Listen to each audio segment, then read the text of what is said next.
Ito na at pinaka-trending mismo sa balita at hanggang ngayon hindi pa nahuhuli ang mismong si Miss Jezabel Sagon. Ika niya, dinadaan na lamang sa reel sa mga TikTok ang kanyang emosyon. Nais na lamang niyang mag-look forward. Huwag na umanong magstay pa sa kung anong kamalasan ang dala ng lalaking iyon na si Benny.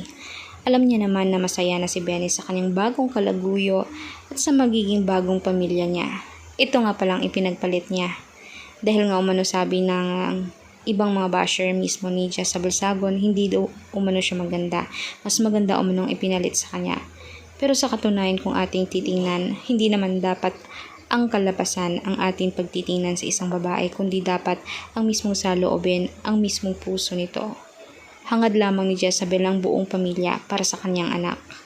At hindi naman kasi masama iyon. May anak na sila, 4 years old na lalaki.